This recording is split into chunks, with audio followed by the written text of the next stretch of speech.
Bismillahirrahmanirrahim. Assalamualaikum warahmatullahi wabarakatuh. Halo teman-teman semuanya, apa kabar? Semoga kita semua dalam keadaan sehat terus ya. Bertemu lagi dengan saya Dodi Ferdiansyah. Dan di video kali ini, saya akan berbagi pada teman-teman tentang salah satu tools yang digunakan oleh para Blue Team. Tools yang kita akan bahas kali ini disebut dengan Fantastic. Nah, Fantastic ini sebenarnya merupakan salah satu tools yang dapat memvisualisasikan semua resource dan informasi yang ada di dalam jaringan komputer. Dan tools ini dibuat dan dikembangkan oleh Infosec Innovation. Untuk mendownload tools ini, teman-teman tinggal masuk saja ke GitHub-nya Infosec Innovation ini, kemudian cari Project Fantastic. Nah, nanti terlihat seperti gambar di depan ini, kemudian source-nya tinggal langsung download saja ya. Setelah itu, kita akan coba bagaimana cara menjalankan aplikasi ini. Di sini saya sudah menyiapkan satu directory kosong yang nantinya akan disimpan semua source dari Fantastic ini. Ya teman-teman tidak harus ikutin saya ya, tapi silakan saja mau disimpan dimanapun tidak ada masalah. Tapi nanti yang harus diingat adalah path-nya. Untuk menjalankan tools ini, kita harus mempersiapkan dua tools utama. Yang pertama adalah tools dari Fantastic itu sendiri, dan yang kedua itu adalah Node.js. Nah, ini wajib harus dipakai. Nah, di sini saya sudah mempunyai dua file tersebut atau dua tools tersebut. Node.js-nya saya pakai yang versi 16, kemudian sudah ada source dari tools Fantastic-nya. Langkah pertama, teman-teman harus install dulu Node.js di komputer teman-teman. Bagi pengguna Windows, silakan download di link yang ada di atas ini ya. Nanti saya tulis. Bagi pengguna Linux, silakan lakukan instalasi Node.js seperti tutorial-tutorial yang ada di internet. Jika sudah melakukan instalasi dari Node.js ini, kita langsung masuk ke tahap kedua, yaitu melakukan instalasi terhadap tools Fantastic-nya. Nah, perintahnya adalah teman-teman tinggal ketikkan npx fantastic strip cli spasi init.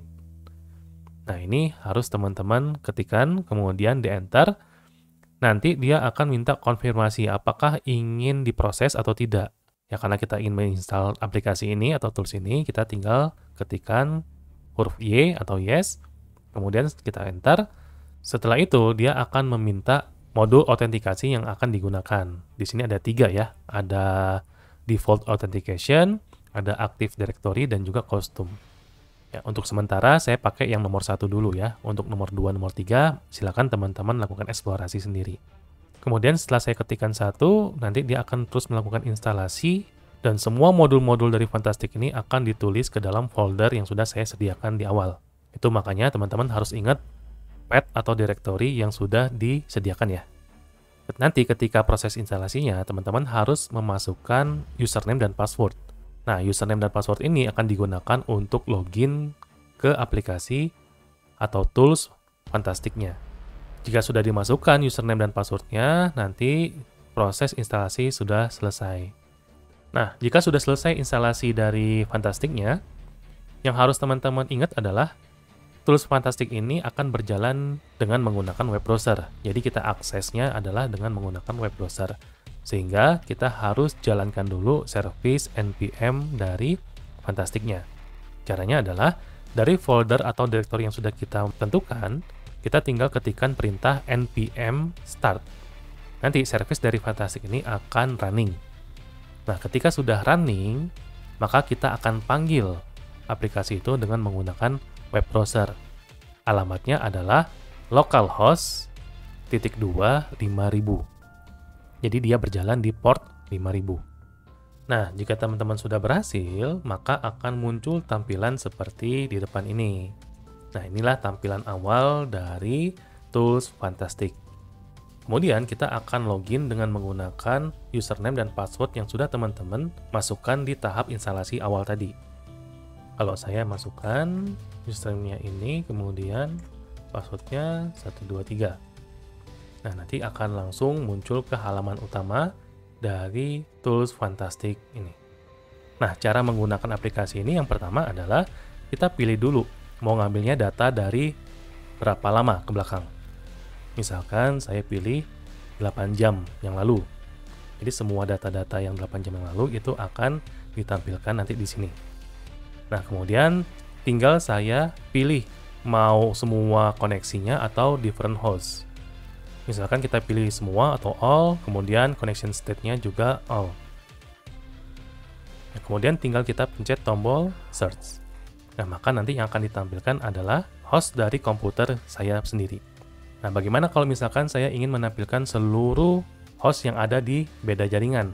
Nah, tinggal kita pilih different host, kemudian kita search ulang.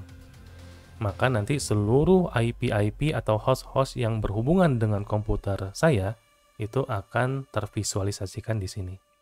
Nah, sekarang yang menariknya adalah ketika sebuah PC sudah terdeteksi di sini, maka saya bisa melakukan apapun terhadap komputer tersebut. Misalkan nih, saya pengen tahu kira-kira di PC saya seluruh port USB yang aktif saat ini digunakan untuk apa saja.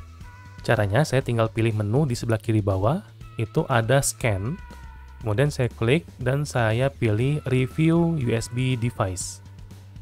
Nanti saya pencet tombol start, dan tools ini akan mengambil semua informasi-informasi tentang USB yang aktif di komputer tersebut. Misalkan di PC saya, nah di sini semuanya informasi tentang USB-nya terdeteksi semua.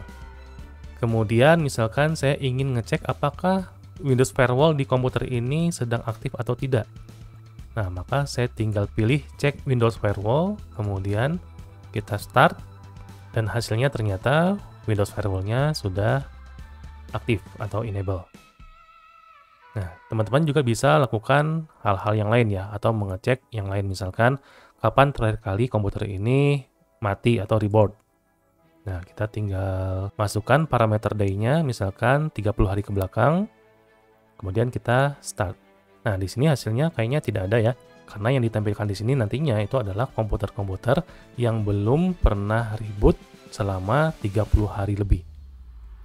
Contoh misalkan saya di sini settingnya 1 hari. Nah, nanti dia akan muncul keterangan di sini, komputer-komputer atau host-host yang harus disarankan reboot karena sudah melebihi dari 1 hari. Tinggal kita klik, nanti akan ketahuan, oh ternyata komputer ini yang belum reboot. Nah, tinggal kita reboot saja komputernya. Atau bisa dilakukan secara remote. Caranya bagaimana? Kita tinggal klik komputer yang akan kita reboot, kemudian pilih action, dan pilih menu reboot sebelah kanan bawah. Kemudian kita run. Nah, nanti perintah restart komputer akan dijalankan oleh tools Fantastic ini. Dan tentunya semua komen-komen yang dilakukan oleh Fantastic ini menggunakan PowerShell CLI. Oke, gimana nih informasi yang sudah saya sampaikan tentang tools Fantastic ini? Menarik kan ya? Silakan teman-teman coba eksplorasi lebih detail dari penggunaan tools Fantastic ini. Saya yakin teman-teman akan menemukan cara-cara yang lebih baik dan juga informasi-informasi yang mungkin tidak dapat saya jelaskan saat ini. Seperti biasa, hasil dari eksplorasi teman-teman silakan tulis di kolom komentar supaya nanti teman-teman yang lain bisa belajar dari situ. Oke, itu saja mungkin yang bisa saya sampaikan di video kali ini. Terima kasih buat teman-teman semuanya yang sudah terus mendukung channel saya. Sampai jumpa lagi di video-video saya berikutnya. Tetap sehat, keep secure. Assalamualaikum warahmatullahi wabarakatuh.